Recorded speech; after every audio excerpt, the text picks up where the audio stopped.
अस्सलाम वालेकुम व्यूअर्स, उम्मीद है आप सब खैरियत से होंगे।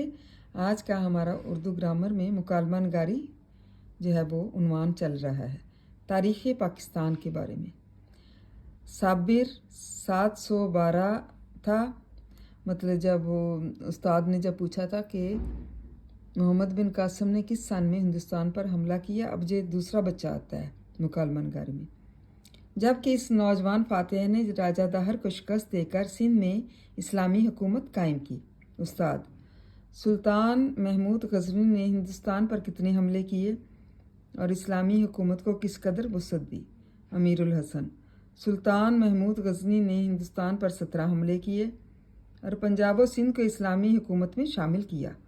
उस्ताद सुल्तान मोहम्मद गौरी ने दिल्ली को फतह किया और इस्लामी सल्तनत की हदूद को वसअत दी। अब बताइए कि मुस्तकिल इस्लामी रियासत या सल्तनत कह सकते हैं, बानी कौन था।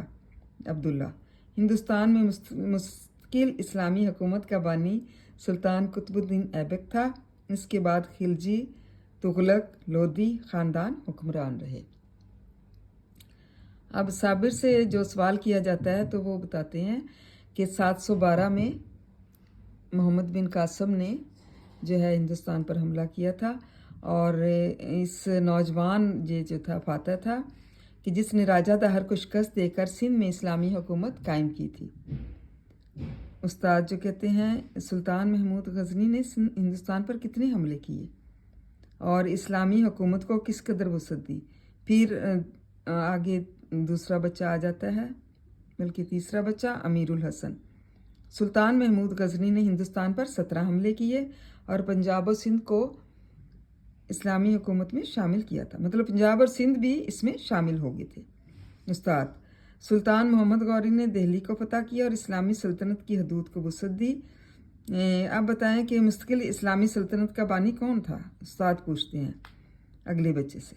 अब्दुल्ला हिंदुस्तान में मुस्तकिल इस्लामी हुकूमत का बानी सुल्तान कुतुबुद्दीन ऐबक था। इसके बाद दूसरे ख़ानदान भी आए, उन्होंने हुकूमत की, जिनमें खिलजी ख़ानदान, तुगलक और लोदी जो है ख़ानदान, उन्होंने हुक्मरानी की और बड़े अच्छे तरीके से इन पर जो है हुकूमत करते रहे। तलबा, उम्मीद है आपको तारीख़ पाकिस्तान के मुकालमा नगारी की समझ आ गई होगी। इसको अच्छी तरह लर्न करें, याद करें। थैंक यू एंड जज़ाकल्लाह खैर।